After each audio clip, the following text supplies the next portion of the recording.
Hello students, in this video we'll discuss chapter number 9 India's freedom struggle the first phase। तो बेटा इस video में हम लोग डिस्कस करेंगे इंडिया के फ्रीडम स्ट्रगल के फर्स्ट फेज को।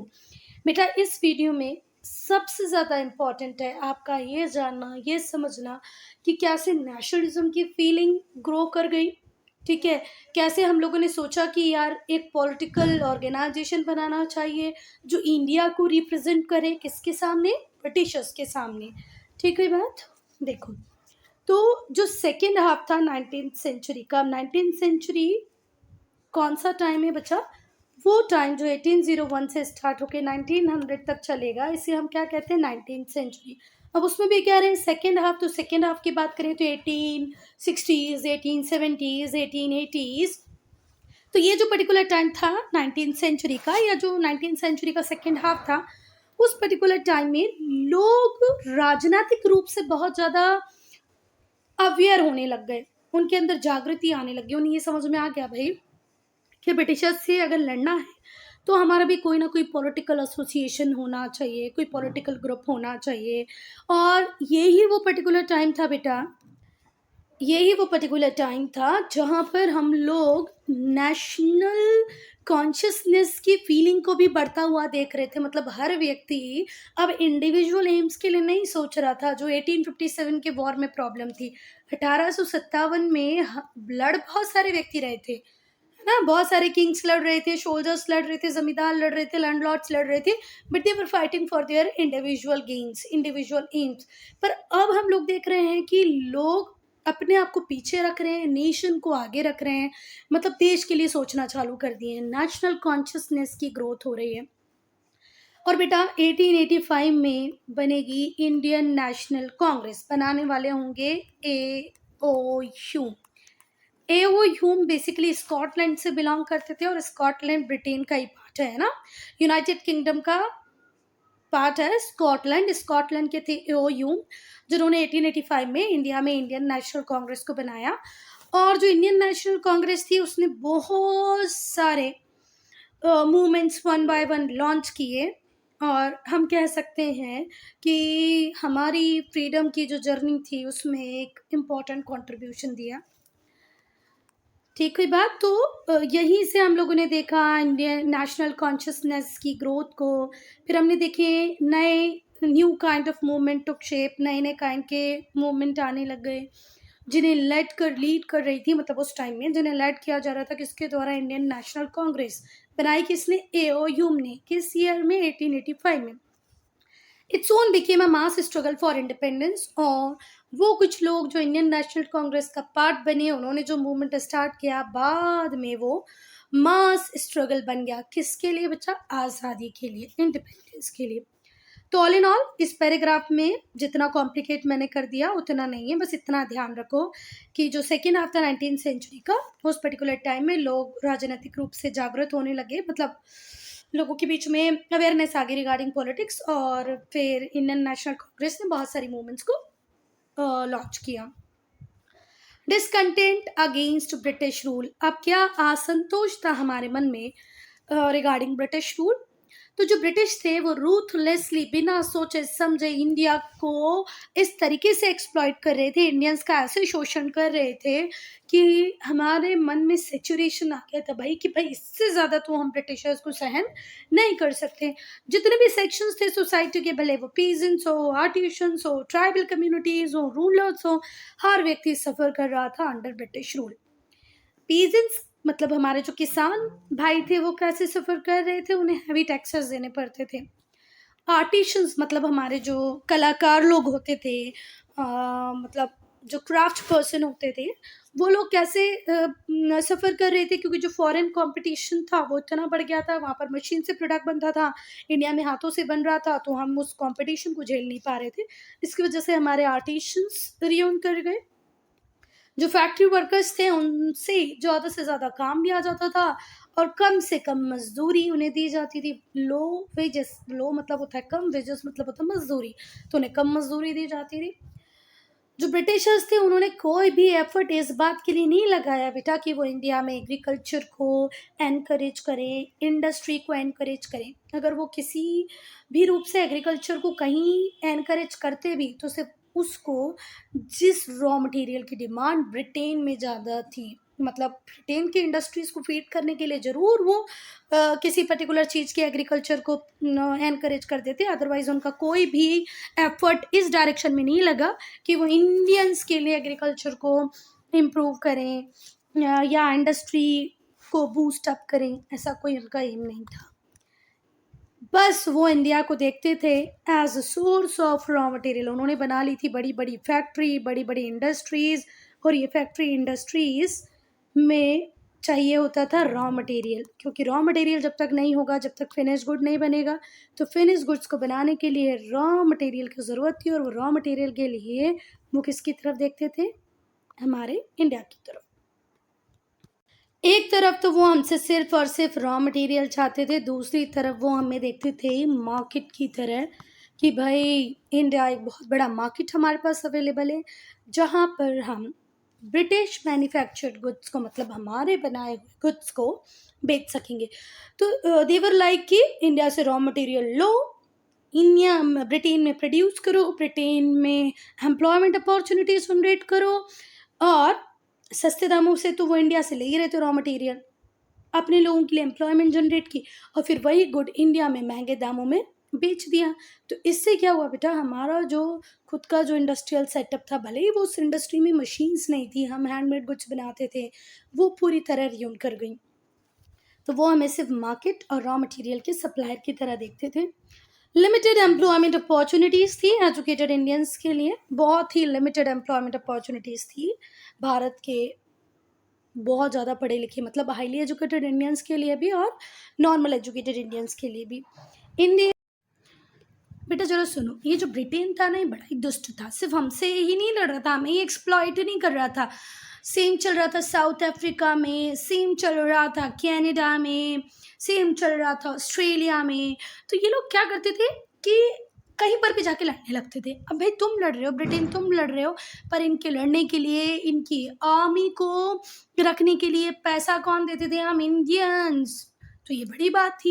इंडिया को फोर्स किया जाता था कि वो पे करे for the upkeep of British army, British army को कीप, मतलब ब्रिटिश आर्मी को इंटैक्ट रखने के लिए, हमेशा लड़ने वाली पोजीशन में तैयार रखने के लिए पे करते थे इंडियंस। और वो सारे वॉर जो ब्रिटेन लड़ रहा था उसके लिए भी पे हम ही करते थे। The drain of India's wealth increase poverty. बेटा हमारे इंडिया से पैसा ले जाके इंग्लैंड को रिच बनाया जा रहा था। इंग्लैंड नहीं, स्कॉटलैंड, वेल्स, जो कि यूनाइटेड किंगडम के पार्ट हैं, ग्रेट ब्रिटेन के पार्ट हैं, वहाँ पर हमारे पैसे को ले जाके लगाया जा रहा है। भले वो नॉर्दर्न आयरलैंड हो, स्कॉटलैंड हो, वेल्स हो, इंग्लैंड हो, ये सब मिलके क्या बनाते हैं? यूनाइटेड किंगडम, है ना? तो वो कैसे रिच हुए? हमारा पैसा ले जाके। तो ये जो ड्रेन हो रहा था इंडिया की वेल्थ, ड्रेन का मतलब पता है ना, पानी का ड्रेन होना, निकल जाना। हमारा पैसा निकलता जा रहा था, हम होते जा रहे थे गरीब और वो लोग होते जा रहे थे अमीर। अब यहाँ पे सबसे इम्पोर्टेंट क्वेश्चन है बच्चा इस चैप्टर में, अगर आपकी मैम ने एग्जाम में व्हाट इज नेशनलिज्म नहीं पूछा तो फिर क्या पूछा? नेशनलिज्म इम्पोर्टेंट टॉपिक है बेटा इस चैप्टर का। नेशनलिज्म क्या है पहले तो ये समझेंगे हम। जब बेटा एक बहुत बड़ा ग्रुप लोगों का, एक बहुत बड़ा समूह ये समझे कि भैया हम लोगों की रेस एक है, या हमारी ज्योग्राफिकल टेरिटरी एक है, हम लोग एक लैंग्वेज से जुड़े हुए हैं, या हमारा कॉमन हिस्ट्री है, हमारा कॉमन पास्ट है, रिलीजन और कल्चर सेम है, ठीक है, किसी भी एक चीज़ को लेके हो सकता है ये सारी चीज़ें नहीं मिले, या तो हमारा रेस सेम हो, हमारी जोग्राफिकल टेरिटरी सेम हो, हम एक भाषा बोलते हो, हमारा एक इतिहास हो, हमारा एक रिलीजन हो, एक कल्चर हो, इनमें से कुछ भी एक चीज़ हम में एक होती है। Identify itself as a one, एक होगा तो नेशन इज बॉर्न, तो वहीं से जन्म होता है राष्ट्र का। ये जो फीलिंग होती है ना वननेस की, भले वो भाषा के आधार पर हो, इतिहास के आधार पर हो, मतलब हिस्ट्री के बेसिस पे हो, इसी को क्या कहते हैं? Nationalism. Nationalism, in other words, means patriotism towards one's homeland. अपनी ज़मीन अपने होमलैंड के टुवर्ड्स ये जो राष्ट्रवाद की भावना होती है, पैट्रियोटिज़्म की जो फीलिंग होती है, इसी को कहते हैं नेशनलिज़्म। ठीक है बात? तो नेशनलिज़्म को आप एक लाइन में ऐसे भी डिफाइन कर सकते हैं, पैट्रियोटिज़्म टुवर्ड्स वन्स होमलैंड। अपनी ज़मीन से प्यार, अपनी ज़मीन के लिए राष्ट्रवाद की भावना को रखना, राष्ट्र प्रेम रखना ही क्या है? नेशनलिज़्म है। अच्छा बेटा, तो और जो प्रॉब्लम थी जिसकी वजह से हम बहुत परेशान थे ब्रिटिश से, वो ये भी थी कि बहुत सारी फ़ैमाइन्स इंडिया में आती जा रही थी, जो लोगों की मिज़री, लोगों की जो दयनीय स्थिति थी, उसको और बढ़ाती जा रही थी। फ़ैमाइन बोले तो बेटा भुखमरी, है ना? अकाल पड़ रहा था, लोगों के पास खाने-पीने को कुछ नहीं था। अच्छा, दूसरा जो ब्रिटिशर्स थे वो एक और प्रॉब्लम से परेशान थे, मतलब सही में प्रॉब्लम ही है। उन्हें लगता था दुनिया में हमसे सुपीरियर कोई नहीं है, सबसे सुपीरियर रेस हम ही हैं। तो ये इनकी प्रॉब्लम ही थी, क्योंकि आज जब आप इंग्लैंड को देखते हो तो उसकी हेजेमनी अब ख़त्म हो गई है। Now 2 super powers are there, United States of America and Russia. England तो समहाउ मैनेज ही कर पा रहा है अपने स्टेटस को मेंटेन रखने के लिए। पर पहले ब्रिटिशर्स को, मतलब इंग्लिश को, ऐसा एटीट्यूड था कि भाई हमसे ज़्यादा सुपीरियर कोई नहीं है। The attitude of superiority adopted by British was also resented. ये भी हमें बहुत परेशान करता था, हमारे लोगों को इन्फीरियर समझना, खुद की ही तारीफ करना, खुद को ही सबसे बढ़िया मान लेना। जो ब्रिटिश थे वो अपने आप को समझते थे कि हम तो बहुत ही महान रेस है, बहुत ही उच्च कोटि के हैं। इंडियंस जो हैं वो इन्फीरियर हैं। कुछ हॉस्पिटल्स, कुछ पार्क्स तो बेटा रिजर्व होते थे स्पेसिफिकली यूरोपियंस के लिए, वहाँ पर हमारी एंट्री डिनाइड होती थी। और ये जो सिस्टम था ना, ये सिर्फ उन्होंने हमारे साथ ही अडॉप्ट नहीं किया, साउथ अफ्रीका में भी ऐसा ही था। इवन साउथ अफ्रीका में तो एम्बुलेंस भी अलग होती थी। तो कुछ बीचेस, कुछ पार्क, कुछ हॉस्पिटल्स सिर्फ और सिर्फ किसके लिए बिजी होते थे? यूरोपियंस के लिए। ट्रेन्स में कुछ कंपार्टमेंट्स रिजर्व होते थे वाइट पीपल के लिए, जहाँ पर इंडियंस की एंट्री कंप्लीटली बैन थी। Indians were not allowed to travel in them. मतलब जिसको हम बोलते हैं ना फर्स्ट क्लास, वो सिर्फ ब्रिटिशर्स के लिए था, उसमें इंडियंस ट्रेवल नहीं कर सकते थे। आप सब ने गांधी जी को सुना होगा, गांधी जी को जानते होंगे, तो आपको पता होगा ना, गांधी जी भी एक बार फर्स्ट क्लास में ट्रैवल कर रहे थे तो उनको ट्रेन से नीचे फेंक दिया था। तो ऐसा इंडिया में भी था। ये इंसिडेंट उनके साथ साउथ अफ्रीका में हुआ था, तो सेम इंडिया में भी था कि कुछ ट्रेन के कंपार्टमेंट्स ब्रिटिशर्स के लिए रिजर्व थे। All these factors resulted in shimmering discontent against the British rule. अब मतलब ब्रिटिशर्स के खिलाफ लोग बिल्कुल उबल रहे हैं, ठीक है। डिसकंटेंट मतलब होता है असंतोष, शिमरिंग मतलब बिल्कुल क्या ना कर दें हम ब्रिटिशर्स को। देखो हम उतने क्या करना चाहिए, हमारे पास उतने आर्म्स नहीं थे, उतने वेपन्स नहीं थे, हमारे पास उतना फाइनेंस नहीं था। तो देखो कुछ तो फ़र्क उस बात से पड़ रहा था, ब्रिटिशर्स इंडिया में बहुत ज़्यादा पावरफुल हो गए थे हमारी जो पास्ट में किए गए कामों की वजह से। तो पर यहाँ पर अब ब्रिटिश रूल के अगेंस्ट में स्टिमरिंग डिसकंटेंट है, मतलब लोगों का गुस्सा ऐसे उबल रहा है कि बस कभी भी ब्रिटिशर्स के साथ बहुत कुछ हो सकता है। Now political, administrative and economic unification of the country. अब हम देखेंगे हमारी कंट्री का यूनिफिकेशन कैसे हुआ। पॉलिटिकली मतलब राजनीतिक रूप से, एडमिनिस्ट्रेटिव प्रशासन व्यवस्था के द्वारा, इकोनॉमिक मतलब आर्थिक रूप से। तो देखो जो ब्रिटिशर्स थे उन्होंने यूनिफाई किया इंडिया को, या देखा इंडिया को एज वन यूनिट, ठीक है। India was unified under British rule. जब ब्रिटिश रूल चल रहा था तो इंडिया यूनिफाइड हुआ as one unit.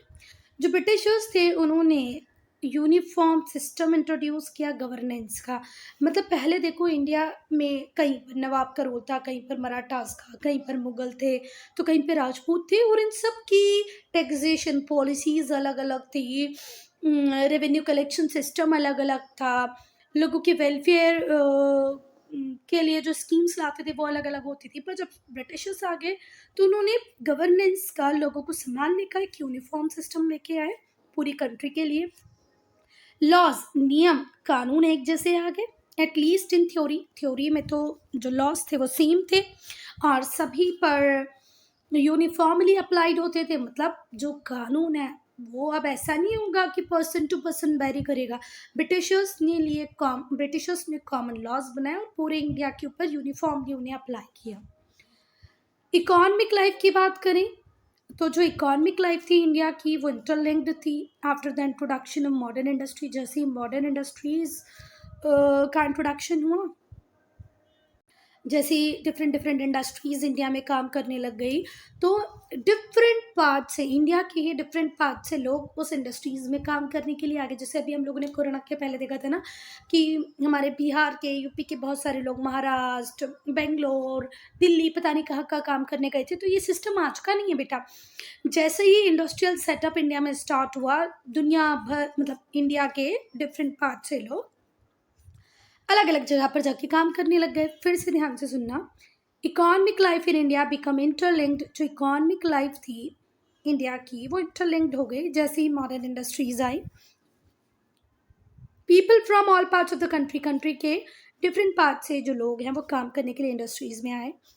Working and travelling together, अब देखो वो लोग साथ में काम कर रहे हैं, साथ में ट्रैवल कर रहे हैं। तो ये जो फीलिंग थी ना, तुम ऊंची जात मैं नीची जात, तुम किस कम्युनिटी से मैं इस कम्युनिटी से, ये कहीं एरॉड होने लग गई, मतलब कहीं उड़ने लग गई, कहीं खत्म होने लग गई।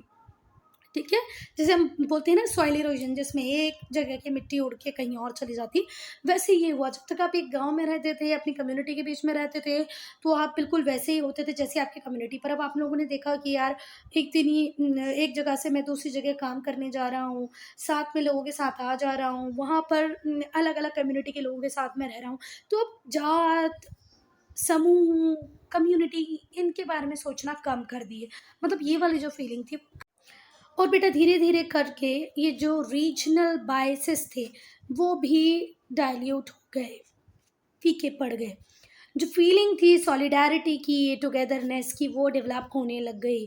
अब हम लोग सब ये समझ रहे हैं कि हम सब एक हैं, हम सब साथ हैं। ठीक है, ये वाली फीलिंग अब लोगों के बीच में डेवलप होने लग गई थी। सॉलिडारिटी का मतलब होता है बेटा एकजुटता। मतलब लोग सब अपने आप को एक समझ रहे हैं, एक साथ मिलके काम कर रहे हैं, एक नए टाइप का बॉन्ड क्रिएट होने लग गया है।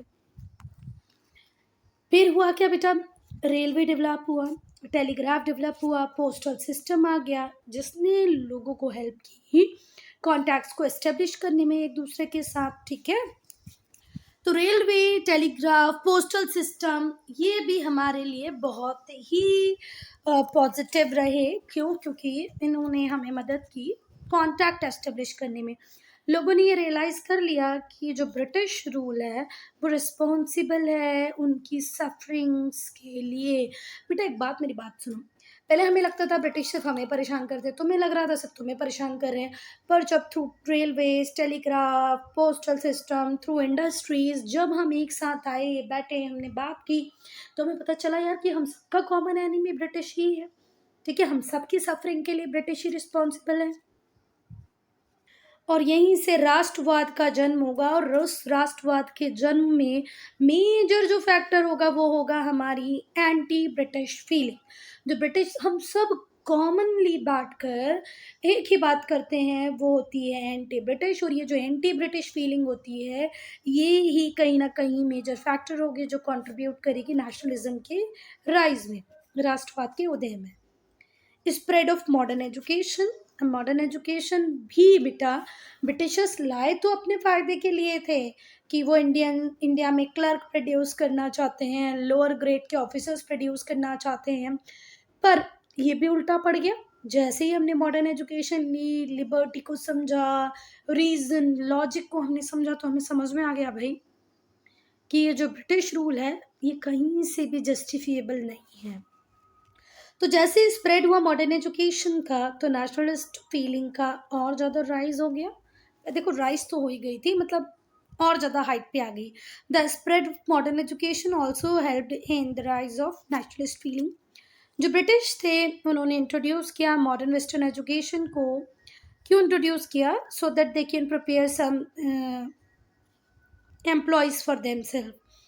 Education to prepare Indians to work at low post in the administration। देखो इंडिया पहले फ्रेगमेंटेड था, अलग अलग राजा हुआ करते थे, उनके अलग अलग साम्राज्य हुआ करते थे, है ना। पर बाद में जब ब्रिटिशर्स आए तो we are the seventh largest country in the world, population में तो हम सबसे आगे हो गए हैं। पर पहले भी ऐसा नहीं था कि पॉपुलेशन नहीं थी, है ना। पॉपुलेशन भी हमारी अच्छी खासी थी, हम इतने बड़े एरिया में भी थे। तो एडमिनिस्ट्रेशन करना ब्रिटिशर्स के लिए थोड़ा सा मुश्किल हो रहा था, इतने कितने लोग वो ब्रिटेन से मंगवाएंगे। तो जितनी भी लोअर पोस्ट थी तो उतनी लोअर पोस्ट के लिए चाहते थे इंडियंस को रेडी करना। तो इंडियंस को लोअर पोस्ट के लिए रेडी करना है तो उन्हें इंग्लिश सिखाना पड़ेगा, इंग्लिश रूल्स रेगुलेशन सिखाना पड़ेगा। तो इसलिए वो बेचारे ले आए वेस्टर्न एजुकेशन। ब्रिटिश बिलीव करते थे कि वेस्टर्न थॉट्स का अगर हम एक्सपोजर देंगे इंडियंस को, वेस्टर्न आइडियाज से हम ब्रिटिश इंडियंस को इंट्रोड्यूस करेंगे तो इंडियंस ब्रिटिश रूल के सपोर्ट बन जाएंगे। बात समझ रहे हो कितनी गहरी है। देखो बेटा, जब भी हम चाइनीज़ नॉवल पढ़ते हैं या हम कोई यूनाइटेड स्टेट्स ऑफ अमेरिका का नॉवल पढ़ते हैं और उसमें भले वो नॉर्मल दो लोगों की कहानी हो, तीन लोगों की कहानी हो, कोई कोई भी कुछ भी हो सकता है वो स्टोरी में। तो उस स्टोरी को जब हम पढ़ते हैं तो वो लोग कब उठते हैं, कब सोते हैं, दिनचर्या उनकी कैसी होती है, हमें एक आइडिया तो मिल जाता है। तो वैसे ही बेटा ब्रिटिश एजुकेशन का सोल पर्पस था ब्रिटिशर्स के अकॉर्डिंग कि जब हम अपनी सोच, अपना लिटरेचर, अपने थॉट्स, अपने आइडियाज़ उनको पढ़ाएंगे तो they will support British rule. वो ब्रिटिश रूल के अगेंस्ट में कभी खड़े नहीं होंगे।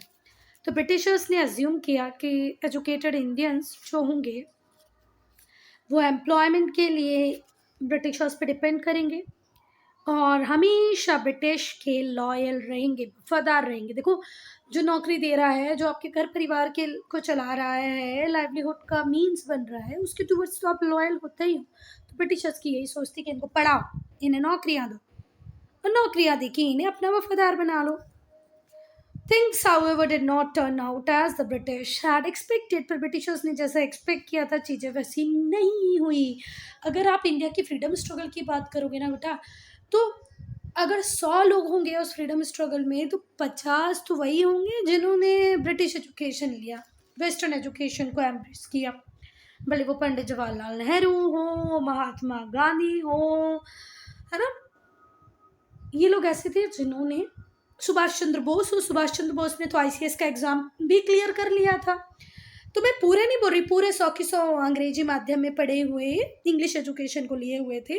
बट आउट ऑफ दैट 50 तो ऐसे थे जिन्होंने इंग्लिश एजुकेशन को लिया हुआ था और बाद में उन्होंने लिबर्टी, फ्रीडम को समझा और ब्रिटिश के अगेंस्ट में खड़े हो गए। ठीक है बात। Exposure to western ideas made people more conscious of their right. और जैसे वेस्टर्न आइडियाज से हम रूबरू हुए, हमें वेस्टर्न आइडियाज़ का पता चला तो हम और ज़्यादा सजग हो गए हमारे राइट्स के टुवर्ड, हमारे अधिकारों के लिए।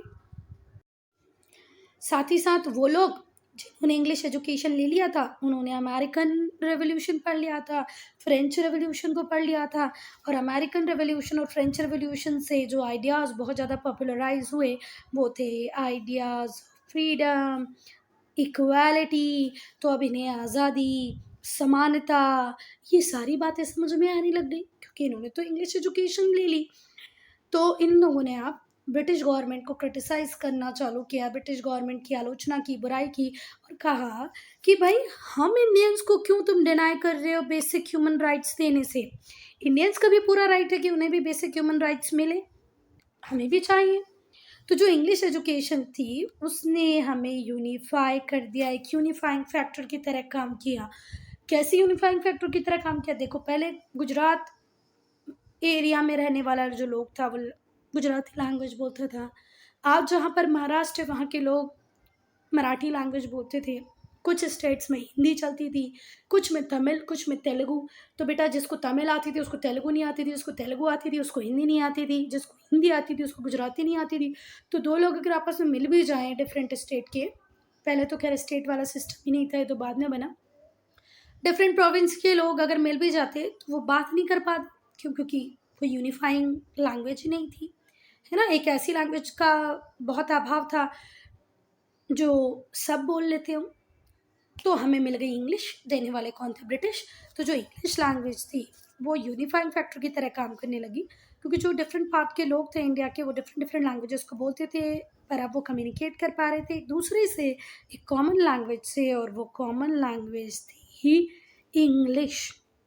अब इंग्लिश में आप बहुत फ्लुएंट हो, आप रुक रुक के बोल पा रहे हो, आप 2 शब्द बोल पा रहे हो, 2 नहीं बोल पा रहे हो, देन टू इतना तो हम कर ही पा रहे थे कि एक दूसरे से अपनी फीलिंग्स को शेयर कर पाएँ। जैसे आज भी देखना कुछ लोग केरला जाते हैं, है ना? तो वहाँ के लोगों को टूटी-फूटी हिंदी आती है, हमको टूटी-फूटी इंग्लिश आती है, हम कम्युनिकेट कर लेते हैं। समझ में आई ना बात? तो अंग्रेजी ने जादू कर दिया। This helped educated Indians to acquire democratic and nationalist outlook. और अब जो हमारे एजुकेटेड इंडियंस थे, उनके पास डेमोक्रेटिक आइडियाज़ थे, नेशनलिस्टिक आउटलुक था, प्रजातंत्र के बारे में सोच रहे थे, राष्ट्रवाद के बारे में सोच रहे थे। Now role of the press.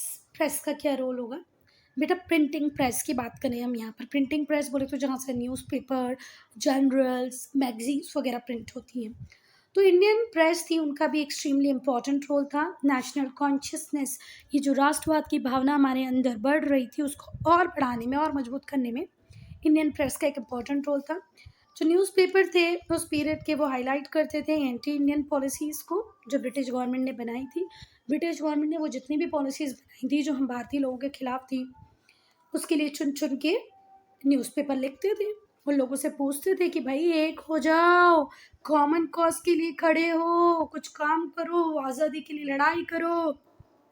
हमारा कॉमन एनिमी ब्रिटिश गवर्नमेंट है, इसे यहाँ से ख़त्म करना है।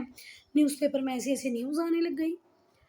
Both the English and the vernacular press, English newspaper भी निकाले हमने, वर्नाकुलर मतलब लोकल लैंग्वेजेस में भी न्यूज़पेपर आने लगे, जो मीडियम बन गए पब्लिक ओपिनियन को मोबिलाइज करने का, लोगों तक ये बात समझाने का कि भाई ये जो ब्रिटिश गवर्नमेंट है ये बहुत ही क्रूअल है, हमारा एक्सप्लॉइटेशन कर रही है, हमारी वेल्थ को ड्रेन कर रही है, और हमारे अंदर एक नेशनल बॉन्ड होना चाहिए, हमें हमारी कंट्री के लिए पैट्रियाटिक फीलिंग को रखना चाहिए, हमारी कंट्री के लिए लड़ना चाहिए, है ना? तो ये सब न्यूज़पेपर के थ्रू चल रहा है। अब गवर्नमेंट के चुपचाप ये देख रही होगी कि हाँ जाओ छापो, तुम कुछ भी छाप दो ब्रिटिश गवर्नमेंट के अगेंस्ट, कुछ नहीं कहेंगे।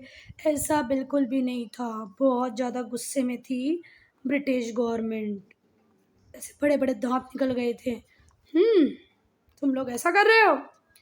तो जो गवर्नमेंट थी उसने पूरी तरीके से इस नेशनलिज्म की, इस पैट्रियाटिज्म की फीलिंग को कॉप करने का, सप्रेस करने का पूरा ट्राई किया।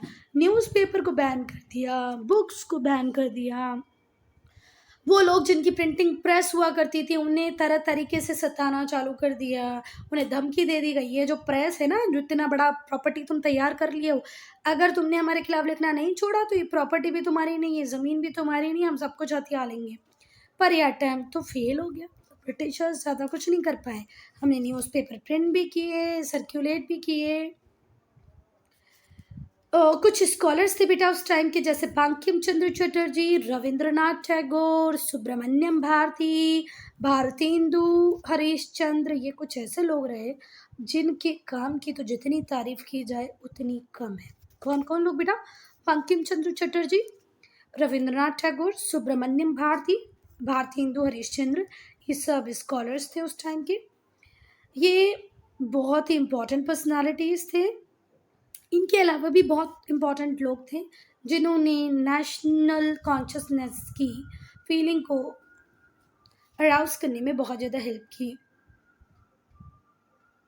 इनका जो नेशनलिस्ट लिटरेचर था ना बच्चा, जो इनका क्या कहते हैं उसको, साहित्य था, वो फिक्शन के फॉर्म में था, ऐसे निबंध के फॉर्म में था, पैट्रियाटिक पोइट्री लोग लिख रहे थे। जैसे आज मैं बात करूं, जन गण मन अधिनायक मतलब जो हमारा नेशनल एंथम है, वंदे मातरम जो हमारा नेशनल सॉन्ग है, ये इसी पर्टिकुलर टाइम में लिखे गए, है ना? तो पैट्रियाटिक पोइट्री आ रही थी, पैट्रियाटिक एसेज आ रहे थे, फिक्शन आ रहे थे, जो सेल्फ कॉन्फिडेंस को इंजेक्ट कर रहे थे मासेस में, उठो खड़े हो लड़ो। देखो जनगण मन तो आप लोगों ने पहले भी देखा होगा, जनगण मन अधिनायक में हम लोग बोलते हैं ना, पंजाब, सिंध, गुजरात, फिर से देखना मतलब कैसे एक पोइट्री के थ्रू, एक सॉन्ग के थ्रू पूरे नेशन को यूनाइट किया। यूनाइट करने की बात की किसने? रविंद्रनाथ टैगोर ने। ये जरा समझो। देखो पंजाब, सिंध, गुजरात, मराठा, द्राविड़, उत्कल, उड़ीसा को बोलते थे उत्कल, बंगा, विंध्य, हिमाचल, यमुना, गंगा। मतलब पूरी कंट्री को बाउंड करके रख दिया किसने? रविंद्रनाथ टैगोर ने, थ्रू अ सॉन्ग, है ना, जैसे आज हम नेशनल एंथम बोलते हैं। और भैया इसी से हमें आई सेल्फ कॉन्फिडेंस की फीलिंग और कहा कि अब तो निपटा देंगे हम अंग्रेजों को। फिक्शन बोले तो कथा और साहित्य होता है, ठीक है। चलो अब हम पढ़ेंगे इमीडिएट फैक्टर्स। तो बहुत सारी ऐसी पॉलिसीज आई बेटा जिन्होंने हमारे सब्र को तोड़कर रख दिया। पॉलिसीज ऑफ वाइसरॉय लॉर्ड लिटियन, उसने और ज़्यादा इंटेंसिफाई कर दिया हमारे असंतोष को, हमारे डिसकंटेंट को, कि भाई जो हम सोच रहे हैं ब्रिटिश रूल के अगेंस्ट में बिल्कुल सही है, हमें सब कुछ कर देना चाहिए। जब ऐसे कुछ ऊट पटांग व्यक्ति आ जाते हैं ना, लॉर्ड लिटियन जैसे, तो जो रहा सा सब्र होता है वो भी टूट जाता है। उसने रिमूव कर दी import duties on British good. British goods के ऊपर जो थोड़ी बहुत इम्पोर्ट ड्यूटीज़ लगाते थे वो बिल्कुल रिमूव कर दी, जिससे कि हमारी जो इंडियन टेक्सटाइल इंडस्ट्री थी पूरी तरह खत्म हो गई, नष्ट हो गई, रिओन कर गई। देखो कितने दुष्ट हैं ये लोग। वहाँ पर कैलिको एक्ट पास करा दिया इंग्लैंड में, तो हमारा कॉटन अब इंग्लैंड जाएगा तो महंगा हो जाएगा। पहली बात तो वहाँ के लोगों को ही मना कर दिया, इंडिया से कोई गुड नहीं मंगवाओगे, आप मंगवाओगे तो वहाँ पर कैलिको एक्ट पास करके वहाँ पे इम्पोर्ट ड्यूटीज़ बढ़ा दी गई। फिर इंडिया में जो गुड आ रहा है उस पर सारी ड्यूटीज़ रिमूव कर दी गई, जिससे हमारी इंडियन इंडस्ट्री पूरी तरह खत्म हो गई। ही मेड इंडिया पे for the war against Afghanistan, और अफगानिस्तान से जो वॉर लड़ रहे थे ये लोग, उसके लिए भी हमें ही पे करना पड़ रहा था। तो भाई लॉर्ड लिटियंस बिल्कुल मूर्ख ही थे। चलो मूर्ख क्या थे, चालाक थे, अपनी कंट्री के लिए अच्छा कर रहे थे। चलो 1877 में जब इंडिया सफ़र कर रहा था फेमाइन से, है ना, हमारे यहाँ तो अकाल पड़ रहा है, और इन लोगों ने एक इम्पीरियल दरबार लगा लिया दिल्ली में, और उस पर भयंकर खर्चा किया। इस इम्पीरियल दरबार पे बहुत ज़्यादा खर्चा किया, हम लोग मर रहे हैं भूख से, काल आया हुआ है, पर इन्होंने तो एक शानदार इम्पीरियल दरबार लगा लिया दिल्ली में, जिसके ऊपर बहुत सारा पैसा खर्चा किया गया। खर्च क्या, वेस्ट ही किया गया। फिर आगे वर्नाकुलर प्रेस एक्ट 1878 में, जिसने वर्नाकुलर न्यूज़पेपर पे, जो लोकल भाषा के जो न्यूज़पेपर चलते थे उनके ऊपर रिस्ट्रिक्शंस लगा दिए। वर्नाकुलर लैंग्वेजेस को हम लोकल लैंग्वेजेस कह सकते हैं बेटा, है ना, मतलब जिस पर्टिकुलर एरिया में वहाँ की भाषा। तो वर्नाकुलर प्रेस एक्ट आया 1878 में, और जितने भी वर्नाकुलर न्यूज़पेपर्स थे उनके ऊपर बहुत सारे रिस्ट्रिक्शंस लगा दिए गए, रोक लगा दी गई। फिर आया आर्म्स एक्ट 1878 में टू 1878 में 2 एक्ट आए, एक का नाम था वर्नाकुलर प्रेस एक्ट और दूसरे का नाम था आर्म्स एक्ट, जिन्होंने, एक ने तो लोकल न्यूज़पेपर्स को के ऊपर रेस्ट्रिक्शंस लगा दी, दूसरे ने कहा कि कोई भी इंडियंस अब आर्म नहीं रखेगा, मतलब आर्म्स मतलब हथियार नहीं रख पाएगा। ठीक है, ये जो एक्ट ब्रिटिशर्स लेके आए, इन्होंने प्रोवोक किया, इवोक किया sharp reaction from all section of society. Society के हर सेक्शन ने इस पर्टिकुलर चीज़ के ऊपर बहुत ही शार्प रिएक्शंस दिए। नाउ इल्बर्ट बिल कंट्रोवर्सी बेटा, 1883 में हमारे वाइसरॉय कौन थे, मतलब इंडिया के वाइसरॉय कौन थे? Lord response. तो इन्हीं के एक लॉ मेंबर ने, जिनका नाम था सर इल्बर्ट, एक बिल इंट्रोड्यूस किया, जिसे बाद में किस नाम से जाना गया? इल्बर्ट बिल के नाम से। फिर से ध्यान से सुनो, 1883 में वाइसरॉय थे लॉर्ड रिपन। तो ये जो रिपन थे, इनके एक लॉ मेंबर थे जिनका नाम था सर इल्बर्ट। इन्होंने एक बिल इंट्रोड्यूस किया, और उस बिल को बाद में कहा क्या? Ilbert bill. इसमें प्रोविजन दिए गए कि भाई अब इंडियन जजेस जो हैं उनके पास भी पावर है कि वो उन केसेस का ट्रायल ले पाएंगे, उन केसेस को ट्राई कर पाएंगे जिनमें यूरोपियंस इन्वॉल्व हैं। देखो यूरोपियंस स्पेशली ब्रिटेन इंडिया में आया, इंडिया के लिए रूल्स रेगुलेशन बनाए, हमारे ऊपर हुकूमत चलाई, इतना सा काम इल्बर्ट ने कर दिया। इल्बर्ट ने जो बिल लेके आया उसमें सिर्फ इतना सा कह दिया गया कि अब जो इंडिया के जज हैं वो भी उन केसेस को ट्राई करेंगे जिसमें यूरोपियंस इन्वॉल्व है। तो देखो यूरोपियंस की तरफ से इतना शार्प रिएक्शन आया कि बहुत ही जल्दी इमीडिएटली पूरे यूरोपियन कम्युनिटी ने एगिटेशन स्टार्ट किया अपोजिंग द बिल। इतना गुस्सा, इतना नाराज़गी दिखाया, इतना रोष दिखाया कि भाई हम इस बिल का अपोज करते हैं। इंडियन जजेस, इनमें इतना दिमाग है कि हमारे बिल को ट्राई कर सकें, हमारे केसेस को ट्राई कर सकें? बिल्कुल नहीं, सॉरी बिल नहीं, हमारे केसेस को ट्राई कर सकें, these protest force the government to withdraw the bill. और भैया ये यूरोपियंस ने इतने धामे इतने नाटक किए उस टाइम में कि इस बिल को वापस लेना पड़ा। मतलब वो हमारे साथ कुछ भी कर सकते हैं, हम उनके केस को भी ट्राई नहीं कर सकते। To the Indians it was a proof that they could never expect equality from British government. और इस बिल के विड्रॉ होते ही हमें समझ में आ गया भाई कि आप पढ़े लिखे हो नहीं पढ़े लिखे हो, आपको इक्वालिटी ब्रिटिश गवर्नमेंट में कभी मिलने वाली नहीं है। Now early political associations. 1850s के बाद से इंडिया में बहुत सारे लोगों ने डिफरेंट पार्ट में पॉलिटिकल एसोसिएशंस बनाना चालू कर दिया अपने खुद के वेलफेयर के लिए, अपनी बातों को सामने रखने के लिए, अपनी भलाई के लिए। ऐसा ही एक एसोसिएशन बनाया। One of first such association was the British Indian association बनाया सुरेंद्रनाथ बनर्जिया ने 1851 में। 1851 में सुरेंद्रनाथ बनर्जिया ने बनाया बेटा क्या, ब्रिटिश इंडियन एसोसिएशन। फिर 1852 में बॉम्बे एसोसिएशन बना and the Madras native association बने। बॉम्बे एसोसिएशन बना, मद्रास नेटिव एसोसिएशन बना, ब्रिटिश इंडियन एसोसिएशन बना। बहुत सारे जो एसोसिएशन थे वो 1870s में आए, 1880s में आए, जिसमें इंक्लूड थे पूना सार्वजनिक सभा, Indian association, the Indian association, Poona सार्वजनिक सभा, मद्रास महाजन सभा, Bombay presidency association. British Indian association 1851 में आया, 1852 में आया बॉम्बे एसोसिएशन, और उसी टाइम में आया मद्रास नेटिव एसोसिएशन।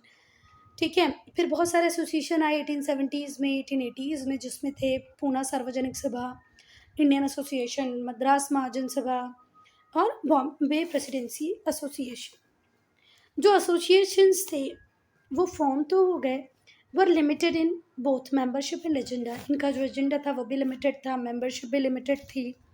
इनके जो मेंबर्स थे, ऑब्वियस सी बात है, वो एजुकेटेड इंडियंस थे जो अपर क्लास या अपर सेक्शंस ऑफ सोसाइटी से बिलोंग करते थे। ये जो एसोसिएशन बने बेटा, इनके एजेंडा बहुत डिफरेंट हुआ करते थे। लिमिटेड एजेंडा, लिमिटेड मेंबरशिप हुआ करती थी। इनको बनाने वाले एजुकेटेड इंडियंस हुआ करते थे और जो बिलोंग करते थे अपर सेक्शन ऑफ सोसाइटी से। ये गवर्नमेंट के सामने पेटिशंस प्रस्तुत करते, पेटिशंस बेस से कि भाई आप टैक्सेस कम कर दें, ये जो डिस्क्रिमिनेटरी प्रैक्टिसेस हैं इनको एंड कर दें, टैक्स कम कर दो, ये जो भेदभाव वाली प्रैक्टिस आप अडॉप्ट किए वो इसको ख़त्म कर दो, एडमिनिस्ट्रेटिव रिफॉर्म्स लेके आओ, ये जो प्रशासन की व्यवस्था है इसमें सुधार करो, इंडियंस को ग्रेटर रोल दो एडमिनिस्ट्रेशन में। पेटिशन का मतलब होता है बेटा याचिका, मतलब आप प्रार्थना कर रहे हो ब्रिटिशर्स से। किस बात की प्रार्थना? हमारे टैक्सेस कम कर दो। ऐसे हाथ जोड़ के, वो जो एक आइकॉन आता है ना व्हाट्सएप में, ऐसे हाथ जुड़े हुए रहते हैं जो, वैसी वाली प्रार्थना, वैसी वाली पेटिशन हम कर रहे हैं। प्लीज़ हमारे टैक्स कम कर दो, आप ये भेदभाव वाली नीतियाँ कम कर दो, हमारे प्रशासन व्यवस्था में सुधार लाओ, हमें एडमिनिस्ट्रेशन में ज़्यादा रोल दो। अब तुम्हें लगता है बेटा इतनी प्यार भरी बात करने से तो कोई किराएदार मकान नहीं छोड़ता, ब्रिटिशर्स इंडिया छोड़ देते, हमारी स्थिति सुधार देते? बिल्कुल नहीं। ये जो पेटिशंस थी उन्हें ब्रिटिशर्स, जो ब्रिटिश गवर्नमेंट थी वो इग्नोर कर देती, हट बड़े आए। ये जो एक्टिविटीज़ थी, the activities of this associations were also restricted to specific region. और बॉम्बे प्रेसिडेंसी वाला जो एसोसिएशन है वो उस एरिया में काम करेगा, पूना सार्वजनिक सभा अपने एरिया में काम करेगी। मुझे एक बात बताओ बेटा, मैंने इसको पूना ही पढ़ा था ना, पूर्ण तो नहीं पढ़ लिया था? पूना सार्वजनिक सभा ही है ना, हो सकता है मैंने गलती से पूर्ण पढ़ लिया।